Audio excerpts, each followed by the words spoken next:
Hi everyone, आप सभी को विद्या सिंह क्लास चैनल में स्वागत है। तो आप लोग कैसे हैं? आशा करता हूँ कि आप लोग अच्छे होंगे। तो फाइनली आज फिर से आप लोगों के लिए एक और वीडियो लेकर आया हूँ, जिसमें मैं आप लोगों को बताने वाला हूँ इंग्लिश ग्रामर के आर्टिकल टॉपिक को। तो आप लोग इस वीडियो को पूरा ज़रूर देखें। मैं ये गारंटी लेता हूँ कि अगर आप इस वीडियो को पूरा देखते हैं तो आप लोगों को कभी भी आर्टिकल में प्रॉब्लम नहीं होगा। तो आप लोगों के कीमती समय को ध्यान में रखते हुए बिना समय की बर्बादी किए वीडियो की शुरुआत करते हैं। तो सबसे पहले हम लोग समझते हैं कि ये जो आर्टिकल है इसका प्रयोग हम लोग कहाँ पे करते हैं। तो आर्टिकल का प्रयोग हम लोग किसी भी नाउन के पहले करते हैं। आर्टिकल का प्रयोग कहाँ होता है? आर्टिकल का प्रयोग नाउन के पहले होता है। तो आर्टिकल का प्रयोग किसी भी नाउन के पहले होता है, नाउन के आगे। किसी भी नाउन के आगे। तो इसका मतलब ये हुआ कि हम लोगों को आर्टिकल को समझने से पहले नाउन को समझना होगा। नाउन जिसको हम लोग हिंदी में संज्ञा कहते हैं।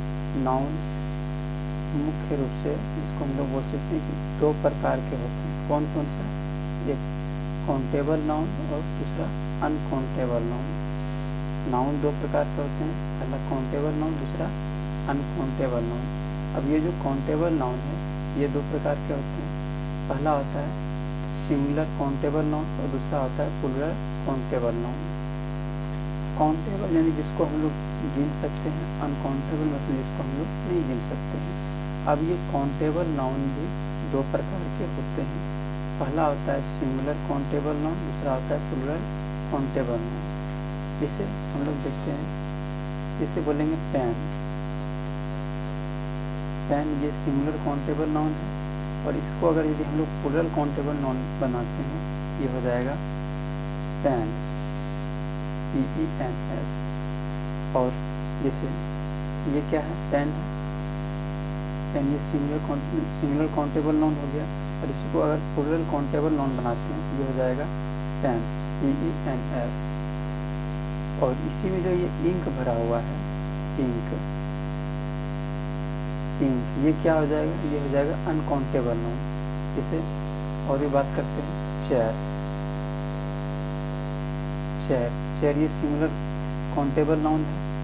अगर यदि इसको हम लोग प्लूरल काउंटेबल नाउन बनाते हैं तो ये हो जाएगा चेयर्स, CHAIRS।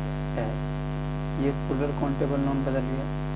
अब ये जो चेयर बना हुआ रहता है, तो अगर ये वुड का बना हुआ है या फिर प्लास्टिक या फिर आयरन का बना हुआ है, ये सब क्या हो जाएगा? ये हो जाएगा अनकाउंटेबल नाउन। इसे बोलेंगे अम्ब्रेला।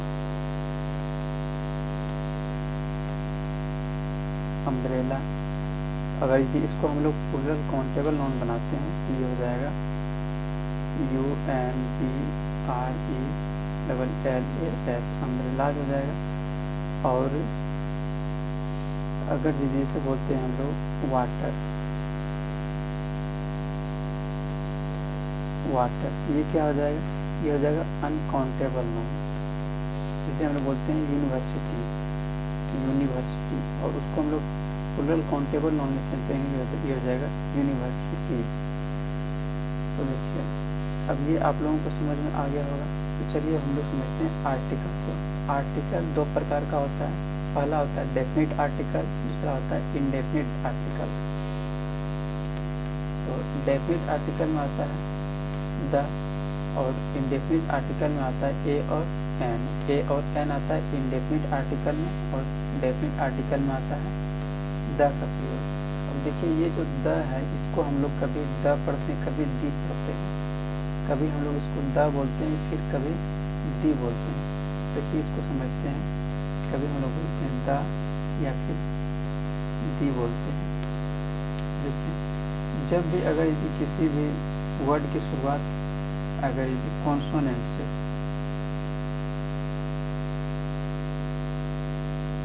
कॉन्सोनेंट से हो तब हम लोग द पढ़ते हैं, या फिर अगर यदि वॉवेल से हो तब उसको हम लोग डी पढ़ते हैं। जैसे बोलेंगे द चेयर, तो इसमें शुरुआत हो रही है किससे? सी से, ये क्या हो जाएगा? इसको हम लोग पढ़ सकते हैं द चेयर। और जैसे हम लोग बोलेंगे एलिफेंट, ये क्या हो जाएगा? इसमें अगर यदि हम लोग डी लगाए, इसको हम लोग क्या पढ़ेंगे? दी एलिफेंट, क्योंकि यहाँ पे ये वॉवेल से इसका शुरुआत हो रहा है। इसे बोलेंगे दी एप्पल, इसको हम लोग डी पढ़ेंगे। और अगर यदि द पेन लिखते, इसको हम लोग पढ़ेंगे द, क्योंकि यहाँ पे ई से शुरुआत हो रहा है और ये कॉन्सोनेंट है। अगर यदि वॉवेल से शुरुआत हो रही है उसको हम लोग क्या बोलेंगे? डी बोलेंगे, उसमें डी बोलेंगे। और जिसमें कॉन्सोनेंट से शुरुआत हो रही है उसको हम लोग द बोलेंगे। तो आई होप कि आप लोगों को ये समझ में आ गया होगा। चलिए अब हम लोग समझते हैं इंडेफिनिट आर्टिकल। अब ये द का प्रयोग कहाँ कहाँ होता है ये हम लोग आगे समझेंगे। पहले हम लोग पढ़ लेते हैं इंडेफिनिट आर्टिकल। तो इंडेफिनिट आर्टिकल ए या एन होता है और इसका मतलब होता है एक, इसका हिंदी एक होता है और इसका प्रयोग हमेशा सिंगुलर काउंटेबल नाउन के साथ ही होता है। इंडेफिनिट आर्टिकल ए और एन का प्रयोग हमेशा और हमेशा सिंगुलर काउंटेबल नाउन के साथ ही होता है। इसका मतलब हुआ कि इसके साथ ही सिर्फ हो सकता है, यानी इंडेफिनिट आर्टिकल ए और एन का प्रयोग सिर्फ और सिर्फ सिंगुलर काउंटेबल नाउन के साथ ही हो सकता है। इसका मतलब हुआ इसके साथ नहीं होगा, यानी प्लूरल काउंटेबल नाउन के साथ आर्टिकल यानी इंडेफिनिट आर्टिकल का प्रयोग नहीं होगा, ए एन का प्रयोग नहीं होगा। और अनकाउंटेबल नाउन के साथ भी ए और एन का प्रयोग नहीं होगा। तो प्रयोग किसके साथ होगा? ए और एन का सिंगुलर काउंटेबल नाउन के साथ। तो चलिए हम लोग समझते हैं कि किसके साथ ए का प्रयोग होगा, किसके साथ एन का प्रयोग होगा। तो देखिए ए और एन समझिएगा। देखिए अगर यदि कॉन्सोनेंट साउंड आ रहा हो,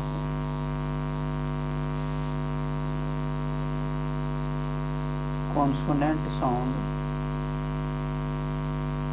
से अगर शुरुआत हो रहा हो तो उसमें हम लोग ए लगाते हैं। अगर यदि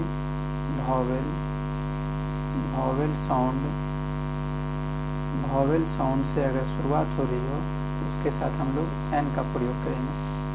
तो यानी इसमें क्या आ जाएगा? इसमें हो जाएगा क से लेकर के पूरा ज्ञ तक, और इसमें आ जाएगा क से लेकर आ तक। यानी अगर यदि कॉन्सोनेंट साउंड से अगर शुरुआत हो रही हो, उसमें हम लोग ए का प्रयोग करेंगे।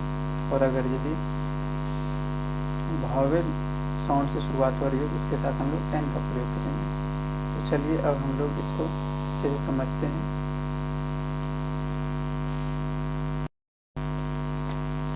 तो चलिए समझते हैं, पहले ए और एन का प्रयोग समझते हैं। ए और एन का प्रयोग, तो ए का प्रयोग कहाँ होता है? जहाँ पर भी कॉन्सोनेंट साउंड आए, कॉन्सोनेंट साउंड से अगर शुरुआत हो रही हो उसमें हम लोग ए का प्रयोग करते हैं। और अगर यदि वॉवेल साउंड से शुरुआत हो रही हो, वॉवेल साउंड से अगर शुरुआत हो रही हो तो उसको हम लोग उसमें एन का प्रयोग करेंगे। जैसे कॉन्सोनेंट में आ जाएगा क से लेकर के ज्ञ तक, और वॉवेल में आ जाएगा, वॉवेल साउंड में क से लेकर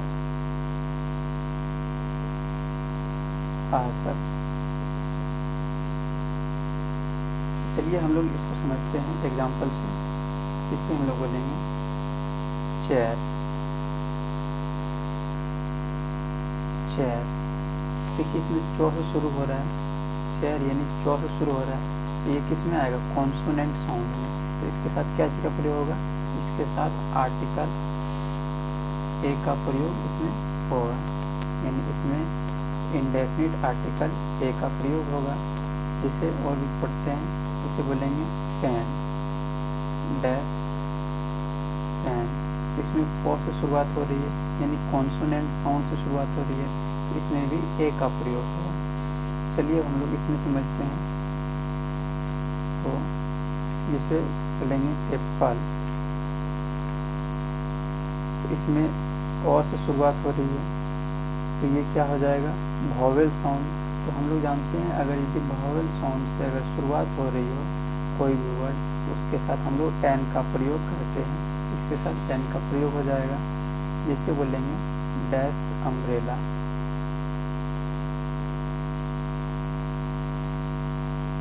ये अ से शुरू हो रहा है, यानी ये वॉवेल साउंड से शुरुआत हो रही है, इसके साथ भी हम लोग एन का प्रयोग करेंगे, ये एन का प्रयोग करेंगे। जिसे बोलेंगे और भी एग्जाम्पल देख लेते हैं, यूनिवर्सिटी। यूनिवर्सिटी इसमें यो से शुरू हो रहा है, ये इसमें आ जाएगा, कॉन्सोनेंट साउंड में आ जाएगा, इसके साथ भी हम लोग ए का प्रयोग करेंगे। तो आई होप कि आप लोगों को इंडेफिनिट आर्टिकल समझ में आ गई है। तो आप लोग कभी भी अगर इस तरह का क्वेश्चन आए तो आप लोग ए और एन का प्रयोग आसानी से कर सकते हैं। तो चलिए हम लोग समझते हैं डेफिनिट आर्टिकल द का प्रयोग। तो चलिए अब हम लोग डेफिनिट आर्टिकल द के रूल नंबर 1 को पढ़ते हैं।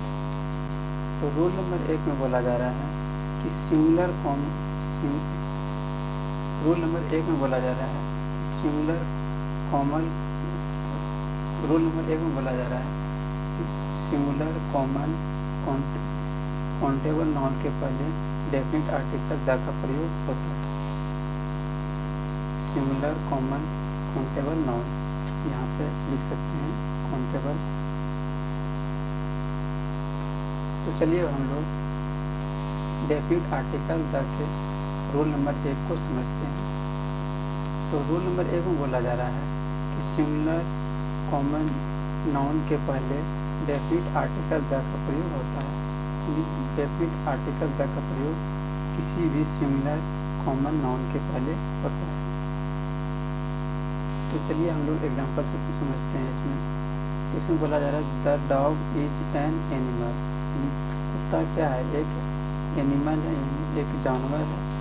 कुत्ता ये क्या बता रहा है, ये एक जाति की बात बता रहे हैं, यानी ये एक कॉमन नाउन है, कॉमन नाउन है, ये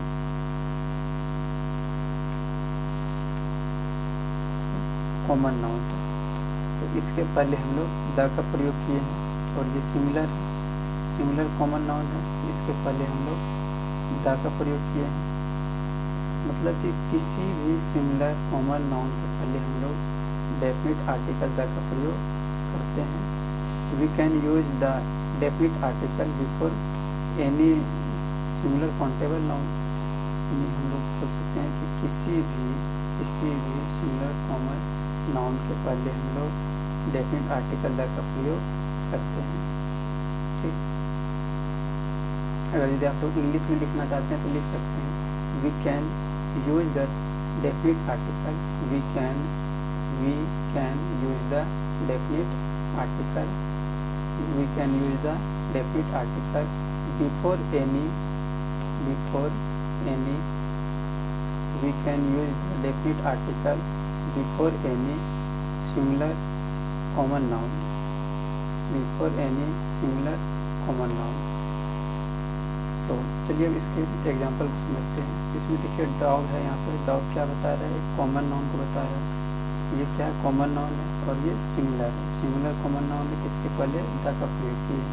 यहाँ पर ये द एलिफेंट है, the elephant is a strong animal, the elephant is a strong animal, यानी हाथी एक मजबूत जानवर है। तो देखिए हाथी यानी ये एक जाति को बता रहा है, जाति को बता रहा है, यानी ये क्या है हाथी, ये एलिफेंट जो है ये एक कॉमन नाउन है और ये एक सिमिलर कॉमन नाउन है, इसलिए इसके पहले हम लोग डेफिनेट आर्टिकल द का प्रयोग किए हैं। उसके एग्जाम्पल नंबर 3 में देखते हैं। इसमें बोला जा रहा है the bird flies in the sky, मतलब चिड़िया आकाश में उड़ती है। चिड़िया यानी ये क्या है, ये एक सिमिलर कॉमन नाउन है जिसके कारण हम लोग इसके पहले डेफिनेट आर्टिकल द का प्रयोग किए हैं। तो आई होप कि आप लोगों को डेफिनेट आर्टिकल के रूल नंबर 1 आप लोगों को आसानी से समझ में आ गया होगा। चलिए अब हम लोग रूल नंबर 2 को समझते हैं। तो चलिए अब हम लोग डेफिनेट आर्टिकल के रूल नंबर 2 को समझते हैं। तो देखिए इसमें बोला जा रहा है कि यदि किसी सिंगुलर या प्लूरल नाउन के बारे में वक्ता यानी जिसको हम लोग इंग्लिश में स्पीकर बोलते हैं तथा श्रोता जिसको हम लोग इंग्लिश में लिसनर बोलते हैं, दोनों को पहले से पता हो तो उस नाउन के पहले द का प्रयोग होता है। यानी किसी भी सिंगुलर या फिर प्लूरल नाउन के बारे में वक्ता और श्रोता यानी बोलने वाले और सुनने वाले दोनों को अगर पहले से उसके बारे में पता हो तो उस नाउन के पहले हम लोग द का प्रयोग करते हैं। जैसे एग्जाम्पल से हम लोग समझते हैं तो बोला जा रहा है द डॉग आर डेड, यानी डॉग यानी कुत्ता क्या हो गया है, वो मरा है, कुत्ता मरा है, यानी कुत्ता मरा है। तो इसमें क्या बताया जा रहा है कि कुत्ता मरा है, यानी वो कन्फर्म कर चुके हैं, तो वो दोनों उसके बारे में जान रहे हैं। दोनों जब जान रहे हैं उसके बारे में उसके पहले आर्टिकल द का प्रयोग होगा। ऐसे यहाँ पे आर लगा हुआ है, यहाँ पे डॉग्स होगा, स्टिक हो गया, यहाँ पे डॉग्स होगा, द डॉग्स आर डेड। तो ये क्या हो रहा है, ये निश्चितता बता रही है, यानी उसके इस डॉग के बारे में वक्ता और श्रोता दोनों जान रहे हैं। दोनों जब जान रहे हैं इसके पहले आर्टिकल द का प्रयोग होता है। चलिए अगले एग्जाम्पल को समझते हैं। तो अगले एग्जाम्पल में बोला जा रहा है द पेन्स आर रेड, यानी कलमे क्या है, कलमे लाल, कलमे लाल है। तो इसमें कन्फर्म किया जा रहा है, इसका मतलब वक्ता और श्रोता यानी बोलने वाले और सुनने वाले दोनों को इसके बारे में पता है कि ये पेन कलमे जो है ये लाल है। तो दोनों को इसके बारे में पता है, इसलिए इसके पहले हम लोग द का प्रयोग किए हैं। उसी तरह इसे यहाँ पे है कि the roads were bad, the roads were bad, यानी सड़कें खराब थी, सड़कें खराब थी। तो देखिए इसमें दोनों को पता होगा, यानी जो बोल रहे हैं और जो सुन रहे हैं कि सड़कें खराब थी, दोनों को इसके बारे में पता है कि सड़कें खराब थी। तो दोनों को जैसे इसके बारे में पता है तो इसके पहले आर्टिकल द का प्रयोग होगा। उसके बाद जैसे अगला बोला जा रहा है द चेयर्स आर न्यू, यानी कुर्सियाँ नई हैं, कुर्सियाँ नई हैं। समझिएगा आप लोग कि कुर्सियाँ नई है जब बोला जा रहा है, इसका मतलब हुआ कि वक्ता और श्रोता यानी बोलने वाले और सुनने वाले दोनों को इसके बारे में पता है। तो इसलिए इसके पहले हम लोग आर्टिकल द का प्रयोग किए हैं। तो आई होप कि आप लोगों को डेफिनेट आर्टिकल द के प्रयोग में रूल नंबर 2 आप लोगों को आसानी से समझ में आ गया होगा। तो चलिए अब अगले रूल नंबर 3 के बारे में हम लोग समझते हैं। तो चलिए अब हम लोग रूल नंबर 3 को समझते हैं। तो रूल नंबर 3 में बोला जा रहा है कि सुपरलेटिव डिग्री के पहले आर्टिकल द का प्रयोग होता है। किसी भी सुपरलेटिव डिग्री के पहले आर्टिकल द का प्रयोग होता है। तो चलिए पहले हम लोग समझते हैं कि सुपरलेटिव डिग्री होता क्या है, इसको हम लोग पहचान कर सकते हैं। तो सुपरलेटिव डिग्री के जिस भी वर्ड में लास्ट में EST लगा हो उसको हम लोग सुपरलेटिव डिग्री कहते हैं। या तो फिर मोस्ट लगा होगा, या तो फिर मोस्ट अगर उसमें होगा तो उसको हम लोग बोलते हैं सुपरलेटिव डिग्री। तो किसी भी सुपरलेटिव डिग्री के पहले हम लोग आर्टिकल द का प्रयोग करते हैं। तो चलिए हम लोग एग्जाम्पल से समझते हैं। तो एग्जाम्पल नंबर 1 में बोला जा रहा है Mohan is the best boy in my class, Mohan is the best boy in my class. मतलब बोला जा रहा है कि मोहन मेरे वर्ग में सबसे अच्छा लड़का है, ये सबसे अच्छा लड़का है।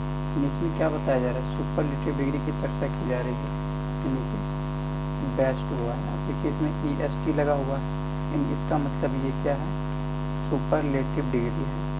ठीक, सुपरलेटिव डिग्री है ये, तो इसके पहले आर्टिकल द का प्रयोग होगा। अगले एग्जाम्पल को देखते हैं। अगला एग्जाम्पल में बोला जा रहा है, Ram is the best player in this team. Ram is the best player in this team, मतलब इसका हो जाएगा हिंदी कि राम इस टीम में सबसे अच्छा खिलाड़ी है।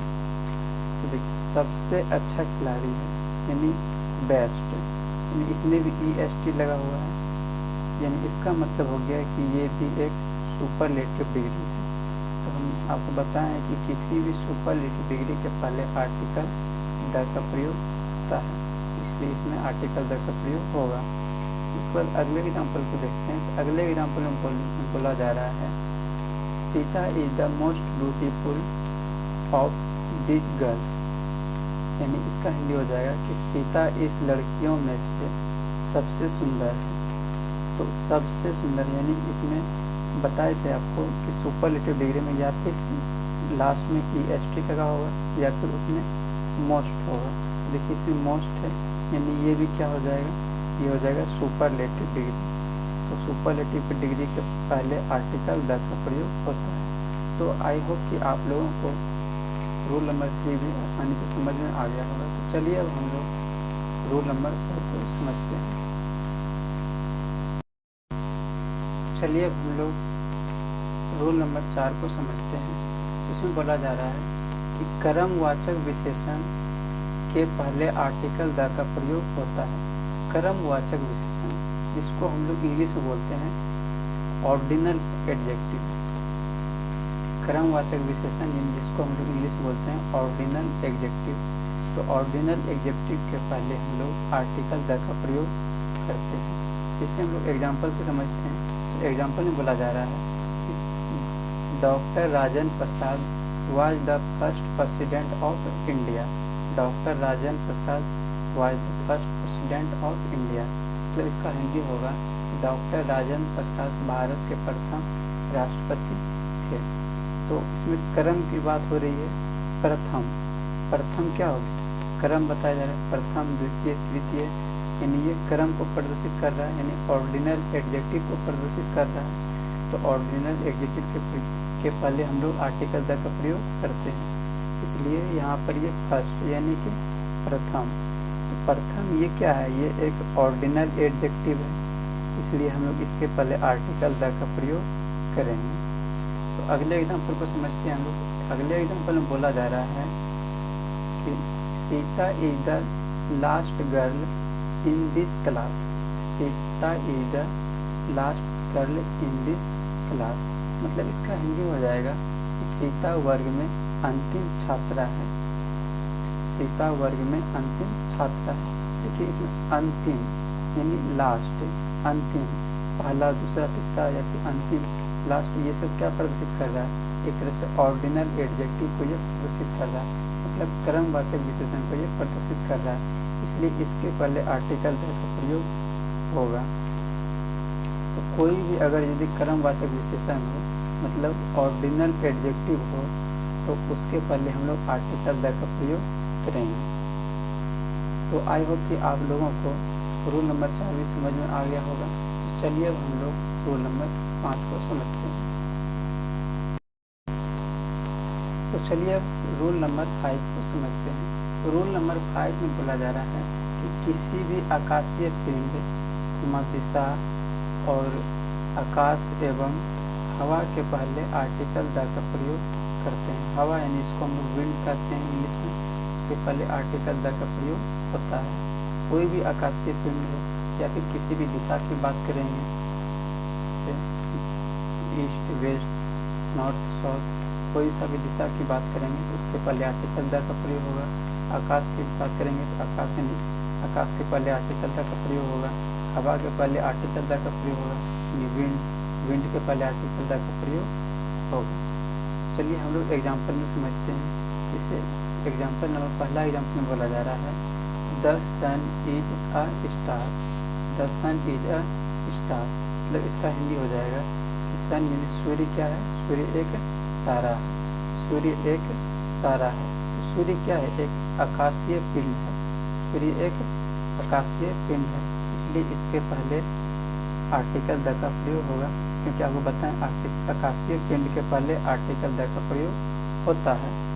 और चलिए एग्जाम्पल नंबर दूसरे में समझते हैं। दूसरा एग्जाम्पल में बोला जा रहा है the moon is a satellite, मतलब इसका हिंदी हो जाएगा कि चांद एक उपग्रह है, चांद एक उपग्रह है। The moon is a satellite, तो चांद क्या है, एक उपग्रह है। वो किसका उपग्रह है, पृथ्वी का, अर्थ का उपग्रह है। तो ये क्या है, एक आकाशीय पिंड है। मून यानी चंद्रमा एक आकाशीय पिंड है, इसलिए इसके पहले आर्टिकल द का प्रयोग होगा। उसके बाद अगले एग्जाम्पल को समझते हैं। अगले एग्जाम्पल में बोला जा रहा है the stars shine at night, यानी कि तारे रात में चमकते हैं, तारे रात में चमकते हैं। तो तारे क्या हो जाएंगे, तारे भी हो जाएंगे आकाशीय पिंड, तारे भी आकाशीय पिंड हो जाएंगे, इसलिए इसके पहले आर्टिकल द का प्रयोग होगा। तो हम लोग अगले एग्जाम्पल को समझते हैं। तो अगले एग्जाम्पल में बोला जा रहा है the sun rises in the east, the sun rises in the east, मतलब इसका हिंदी हो जाएगा सूर्य पूरब में उगता है, सूर्य पूरब में उगता है। ठीक है, ईस्ट पूरब में उगता है, ईस्ट यानी ये क्या हो रहा है, ये एक दिशा को बता रहा है, दिशा। तो आपको बताएं कि दिशा के पहले आर्टिकल द का प्रयोग होगा, इसलिए इसके पहले आर्टिकल द का प्रयोग होगा।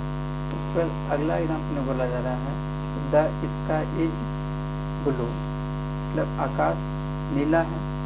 तो आकाश के पहले आर्टिकल द का प्रयोग होता है, बताएं आकाश के पहले आर्टिकल द का प्रयोग होता है।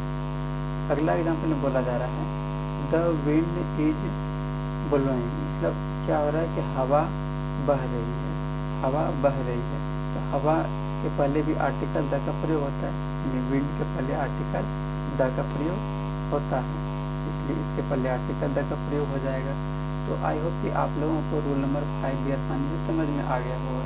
तो चलिए अब हम लोग रूल नंबर 6 को समझते हैं। चलिए अब हम लोग रूल नंबर 6 को समझते हैं। रूल नंबर 6 में बोला जा रहा है कि निम्न चीज़ों के पहले आर्टिकल द का प्रयोग होता है। तो कौन कौन सा चीज़ है, तो नदी यानी रिवर, रिवर के पहले आर्टिकल द का प्रयोग होता है। और है सागर, ठीक, या फिर महासागर, जिसको हम लोग ओशियन बोलते हैं। पर्वत श्रृंखला, जिसको हम लोग इंग्लिश में अ चेन ऑफ माउंटेन्स बोलते हैं। और द्वीपों के समूह, जिसको हम लोग इंग्लिश में अ ग्रुप ऑफ आइलैंड बोलते हैं, अ ग्रुप ऑफ आइलैंड्स। अगला आता है धार्मिक समुदाय, जिसको हम लोग इंग्लिश में रिलीजियस कम्युनिटी कहते हैं। उसके बाद है वाद्य यंत्र, यानी जिसको हम लोग बजाने में उपयोग करते हैं, उसको हम लोग इंग्लिश में म्यूजिकल इंस्ट्रूमेंट कहते हैं। उसका आता है ऐतिहासिक स्मारक और मरुभूमि, यानी इन सभी चीज़ों के पहले आर्टिकल द का प्रयोग होता है।